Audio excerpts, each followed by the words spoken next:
नमस्कार. राज्यसेवा पूर्व परीक्षा 2026 उत्तीर्ण झालेल्या सर्व विद्यार्थ्यांचे अभिनंदन आणि त्याचबरोबरच आयोगाने हा निकाल खूप कमी वेळामध्ये लावल्याबद्दल त्यांचेही अभिनंदन. जेणेकरून आता मुख्य परीक्षेसाठी पात्र असलेल्या विद्यार्थ्यांना बऱ्यापैकी चांगला वेळ मिळेल आणि ते चांगली तयारी करू शकतील. तर मित्रांनो, आज आपण या व्हिडिओमध्ये मुख्य चर्चा ही करणार आहोत की मेन्सची तयारी कधीपासून करायची आहे, कोणत्या विषयांना प्राधान्य द्यायचं आहे, त्याचबरोबर आन्सर रायटिंग लगेच सुरू करायचं की थोडा वेळ सिलेबस कंप्लीट करायचा आणि मग सुरू करायचं, आणि त्याचबरोबर मेन्स परीक्षेपूर्वी जे आपल्याला 3 ते 4 महिने आपल्याला मिळणार आहेत त्याचं नियोजन कसं करायचं. तर या सर्व गोष्टी आपण आजच्या या व्हिडिओमध्ये पाहणार आहोत. त्यामुळं हा व्हिडिओ शेवटपर्यंत लक्ष देऊन बघा आणि चॅनलला सबस्क्राईब केलं नसेल तर आता सबस्क्राईब करून घ्या. तर मित्रांनो, सर्वात मुख्य प्रश्न की मेन्सची तयारी कधीपासून करायची. तर हा खरं तर प्रश्नच गौण आहेत, कारण आता एकदा प्रिलिम झालेली आहे तर यानंतर आता वेळ वाया तर घालायला नकोच आहे. आणि त्याचबरोबर की फक्त प्रिलिम झालेलं आहे म्हणून ह्या छोट्याशा यशाने हुरळून सुद्धा जायची गरज नाही आहे. तर आता खरं तर तुम्ही न उसंत घेता आजपासूनच मेन्सच्या तयारीची सुरुवात करायची आहे. मित्रांनो, आपल्या सर्वांनाच माहीत आहे की मेन्सचा हा जो पॅटर्न आहे तो लास्ट इयरपासून बदललेला आहे. अगोदर ऑब्जेक्टिव्ह पॅटर्न होता, पण लास्ट इयरपासून तो डिस्क्रिप्टिव्ह झालेला आहे. आणि ज्या विद्यार्थ्यांनी लास्ट इयर मेन्स लिहिलेली आहे त्यांना हे बरोबर माहीत आहे की मेन्समध्ये डिस्क्रिप्टिव्ह पॅटर्नमध्ये आन्सर्स लिहिणं किती अवघड काम आहे. त्यामुळं मला असं वाटतं की आज तुमचा रिझल्ट आलेला आहे तर आत्तापासून तुम्ही मेन्सच्या तयारीला लागायला पाहिजे. खरं तर हे ज्यांचे स्कोर चांगले आहेत त्यांनी अगोदरपासूनच करायला पाहिजे होतं. ठीक आहे, पण अजूनही वेळ गेलेली नाही आहे. आपल्याकडे 3 ते 4 महिन्याचा वेळ आहे आणि हा वेळ भरपूर आहे. जर अभ्यास केला व्यवस्थित प्रामाणिकपणे 8 ते 10 घंटे तर हा खूप भरपूर आहे आणि सिलेबस इझिली कवर होतो, रिवाईज होतो आणि त्याचबरोबर तुम्ही आन्सर रायटिंग प्रॅक्टिससुद्धा करू शकता. पुढचा प्रश्न बघूया की कोणत्या विषयांना सर्वाधिक प्राधान्य द्यायचं. तर आता इथे मित्रांनो, ज्या विद्यार्थ्यांनी लास्ट इयर मेन्स लिहिलेली आहे त्यांचे मेन्स आत्ताच एक 40-50 दिवसापूर्वी झालेले आहे, त्यामुळं त्यांचा बऱ्यापैकी अभ्यास झालेला असेल. आणि जे विद्यार्थी पहिल्यांदा मेन्स लिहिणार आहे त्यांच्यासाठी सुद्धा एक गोष्ट म्हणजे की जसं इतिहास आहे, भूगोल आहे किंवा राज्यघटना आहे किंवा सामाजिक न्याय असे जे विषय आहेत ना, GS1 जो प्रिलिम्स आहे त्याच्यामध्ये बऱ्यापैकी हे वाचून झालेलं असतं. इनफॅक्ट 2-3 वेळा रिवाईज पण केलेलं असतं. त्यामुळं इथं जर आता तुम्ही थोडंसं कमी वेळ डिवोट केला आणि त्याचबरोबर करंट अफेअर्स, कारण जे प्रिलिमसाठी आपण करंट अफेअर्स वाचलेलं आहे ते मुख्यतः MCQ सॉल्व करण्यासाठी वाचलेलं आहे, पण आता मेन्समध्ये तुम्हाला त्याची उत्तरं प्रॉपरली लिहायचं आहेत 150, 100 किंवा 250 शब्दामध्ये. तर आता आपल्याला इथे काय करायचं, एक तर करंट अफेअर्ससाठी दररोज 1 ते 2 तास डिवोट करायचंच आहे. पण यासोबतच सर्वात गेम चेंजर जे विषय असणार आहेत आपल्यासाठी ते आहे एथिक्स, 250 मार्क्स आहेत, आणि एसे याच्यामध्ये पण 250 मार्क्स आहेत, आणि त्याचबरोबर ऑप्शनल सब्जेक्ट ज्याचे 500 मार्क्स आहेत. तर या 3 विषयावर तुम्हाला जास्त फोकस करायचा आहे, कारण या विषयाचं वेटेज जास्त आहेच, पण मागच्या वर्षीपूर्वी किंवा 2025च्या अगोदर हे विषय आपल्याला कधीच नव्हते. त्यामुळे या विषयाची ओळख कमी आहे, त्याचबरोबर अभ्यास कमी आहे. ज्या विद्यार्थ्यांनी लास्ट इयर मेन्स लिहिले त्यांना थोडीफार या विषयांची ओळख झालेली असेल, त्यामुळं तुम्हाला या विषयावरती जास्त थोडंसं फोकस करायचं आहे. त्यानंतर आन्सर रायटिंग लगेच सुरू करायचं का, याचं उत्तर पण थोडंसं ट्रिकी आहे, पण हो 100% करायलाच पाहिजे. पण ते कशा पद्धतीने, जे लोक पहिल्यांदा मेन्स लिहिणार आहेत त्यांचा अभ्यास झाला नसेल मग त्या लोकांनी काय पहिल्या दिवसापासूनच पूर्ण टेस्ट सोडवायच्या का, तर नाही. तर पहिल्या दिवसापासून काय करायचं की जे तुम्ही वाचताय, जे तुम्ही रिवाईज करताय, 1 ते 2 प्रश्न किंवा 2 ते 3 प्रश्न त्याचे आन्सर्स लिहायला काही अवघड नाही आहे. त्यानंतर तुम्ही प्रोग्रेसिव्हली 5 प्रश्न लिहू शकता, नंतर मिनी टेस्ट सोडवू शकता आणि शेवटी फुल लेंथ सोडवू शकता. पण ज्या विद्यार्थ्यांनी लास्ट इयर मेन्स लिहिलेली आहे त्यांनी सुरुवातीपासूनच एखादी टेस्ट सिरीज जॉईन करायला काहीही हरकत नाही आहे.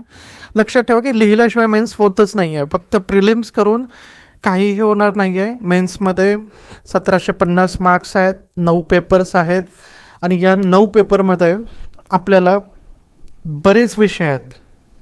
त्याच्यामध्ये भूगोल आहे, इतिहास आहे, राज्यघटना आहे, एथिक्स आहे, ऑप्शनल आहे, एसे आहे. त्याच्यामुळं ही गोष्ट खूप चॅलेंजिंग असणार आहे.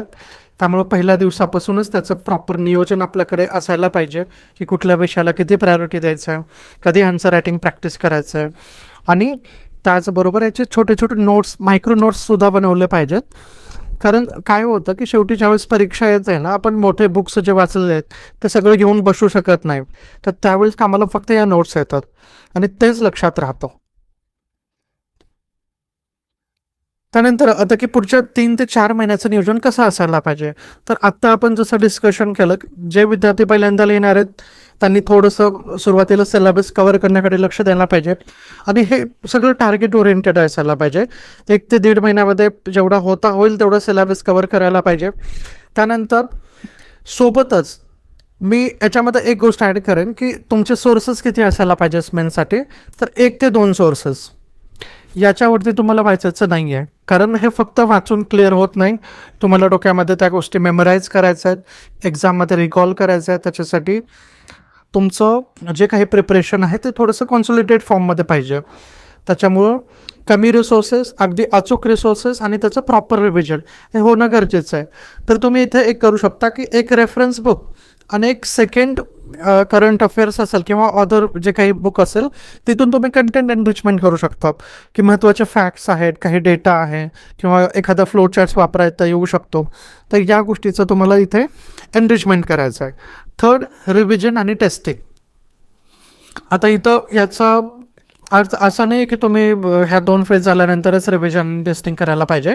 तर तुमचं एक वीकली प्लॅन असायला पाहिजे की कधी तुम्हाला रिवाईज करायचं आहे. त्याचबरोबर डेली आन्सर रायटिंगची प्रॅक्टिस असायला पाहिजे. 1 ते 2 प्रश्न किंवा 3 ते 4 प्रश्न तुम्ही हे दररोज लिहायला पाहिजेत.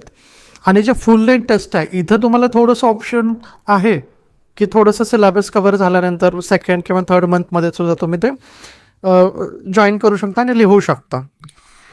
आणि त्याचबरोबर हे जी 4th फेज आहे फायनल रिव्हिजन, शेवटच्या 20 ते 25 दिवसामध्ये तुम्हाला 2 गोष्टी मुख्य करायच्यात. एक, नवीन कुठलाही सोर्स वापरायचा नाही आहे. कुठलंही नवीन काही येऊ दे, बुक असू दे, एखादी नोट्स असू दे, अजिबात वाचायचं नाही. जे काही करायचं ते सुरुवातीच्या हे जे 2 ते 3 महिने त्याच्यामध्ये करायचं आहे. सेकंड, तुम्हाला जे मायक्रो नोट्स काढलेले आहेत त्याचं प्रॉपर रिव्हिजन करायचं आहे. आणि नोट्स हे अशा पद्धतीनेच काढा की शेवटी तुमचं की 2 ते 3 तासामध्ये एक सब्जेक्ट व्हायला पाहिजे किंवा एखादी पेपरसुद्धा व्हायला पाहिजे हाफ डेमध्ये. तर अशा पद्धतीने हे नोट्स असायला पाहिजे. तर प्रॉपर 3 ते 4 महिन्याचं जे नियोजन आहे ते अशा पद्धतीने व्हायला पाहिजे. आणि हे दोघांसाठी वेगळं असेल. ज्या लोकांनी अगोदर मेन्स लिहिलेली आहे त्यांच्यासाठी कंटेंट किंवा नोट्स अगोदर रेडी असतील तर त्यांना ते रिवाईज करायचं आहे आणि आन्सर रायटिंग प्रॅक्टिसवरती जास्त भर द्यायचं आहे.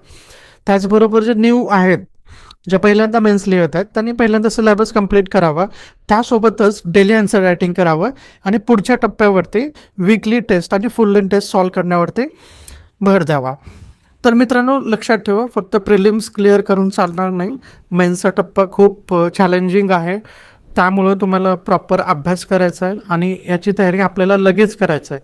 अजिबात वेळ घालवायचा नाही आहे की आत्ता निकाल लागला, मी आता थोडंसं रिलॅक्स करतो, इकडे जाऊन येतो, तिकडे जाऊन येतो, असं अजिबात करायचं नाही आहे. आपल्याला खूप महत्त्वाचे दिवस आहेत पुढचे 2, 3, 4 महिने जे आहेत. ऑक्टोबरमध्ये मेन्स आहे ना, बरोबर आहे ना. तर त्यामुळं प्रॉपरली तुम्हाला त्याचा एक प्लॅन बनवायचा आहे, अभ्यास करायचा आहे, सिलेबस कव्हर करून त्याला कसं रिवाईज करता येईल हे बघायचं आहे. तर आपण अशा पद्धतीने आज हे पाहिलेलं आहे की पुढच्या 3-4 महिन्याचं नियोजन कसं करायचं आहे, आन्सर रायटिंग प्रॅक्टिस कधी सुरू करायचं आहे, कुठल्या विषयावरती जास्त भर द्यायचा आहे. तर मित्रांनो अजिबात वेळ न दवडता अभ्यासाला सुरुवात करा. All the best for mains exam.